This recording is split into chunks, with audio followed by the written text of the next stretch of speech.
नमस्ते। मैं हूँ तत्परा अहोरात्रा। मेरे पिता अहोरात्रा की गगन गोचरी वसुंधरा के शोध से आज आपके साथ जानकारी बांट रही हूँ।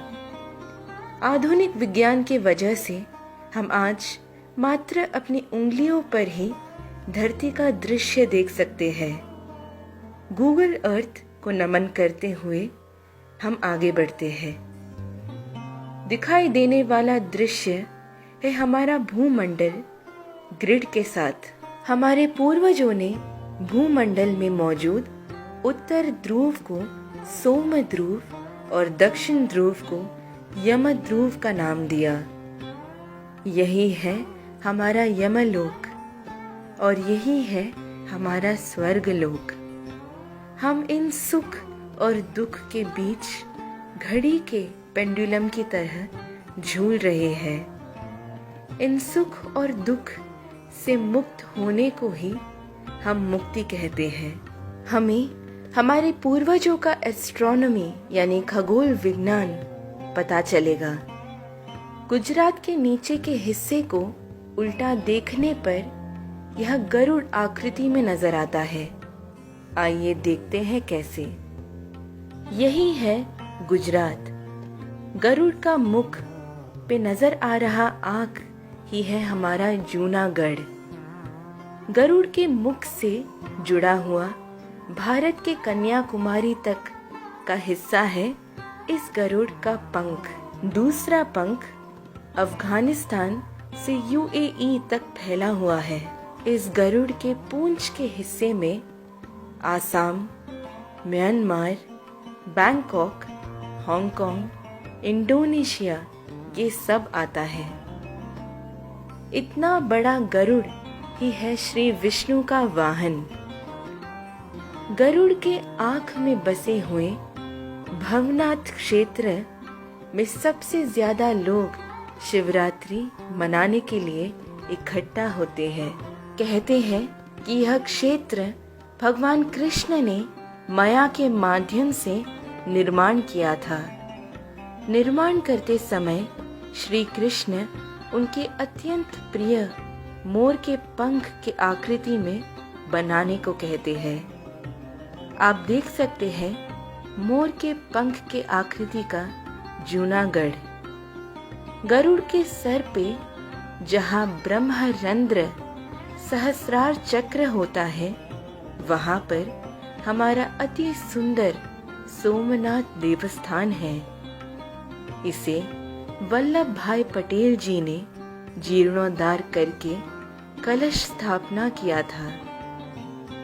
1000 साल पूर्व गजनी द्वारा नाश किया गया था यह क्षेत्र।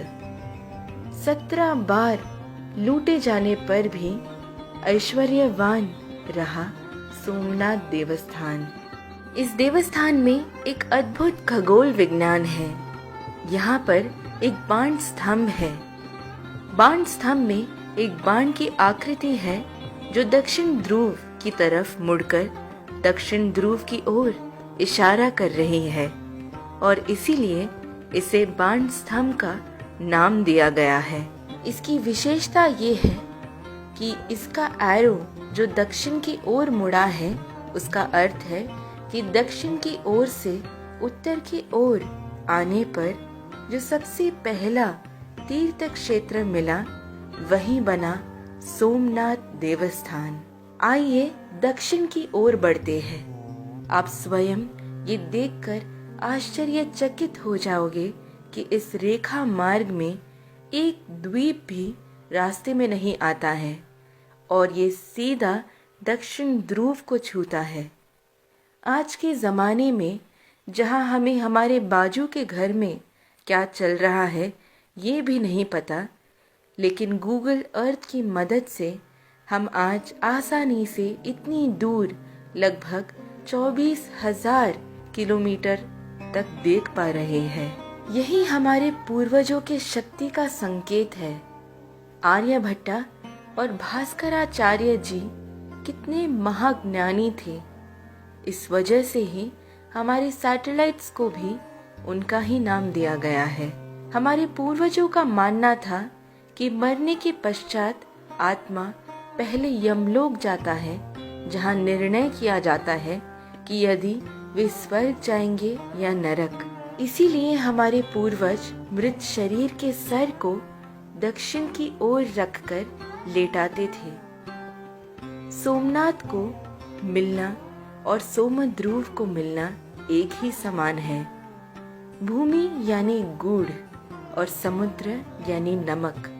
इसीलिए सबसे मीठे फल उगते हैं भूमि पर और नमकीन चीजें समुद्र में। समुद्र और भूमि के मेल से चल रही है हमारी पूरी दुनिया। सोमनाथ की यह अद्भुत लीला पहचानी गई सप्त ऋषि यानी मरीचि, वशिष्ठा, अंगीरसा, अत्रि, पुलस्त्य, पुलह, क्रतु और अगस्त्य ऋषि, ध्रुव ऋषि, हमारे संचारी ऋषि नारदा, राजा ऋषि भगीरथा, विश्वामित्र जैसे कई लोगों के तपों, संचारी, योग और दिव्य दृष्टि द्वारा। यदि आप सोमनाथ देवस्थान जाएंगे तो बाण स्तंभ जरूर देखना। सोना, पत्थर और लकड़ी से बनाया गया यह स्तंभ का जीर्णोद्धार किया था वल्लभ भाई पटेल जी ने। अब देखेंगे कि यमलोक कैसे पहचाना गया।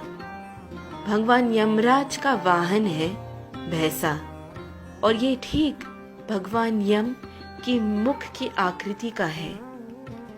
गरुड़ के सिर से आते हुए ये रेखा यमराज के सर से आकर मिलता है। भगवान यमराज विराजित है अपने वाहन भैंसा पर। आप भैंसा की आंख, सींग और मुख देख सकते हैं। ऐसे कई और जानकारी के लिए मेरे पिता अहोरात्रा द्वारा लिखी गई पुस्तक गगनगोचरी वसुंधरा को पा सकते हैं। पुस्तक के लिए ईमेल करें tatpara@gmail.com पर। धन्यवाद।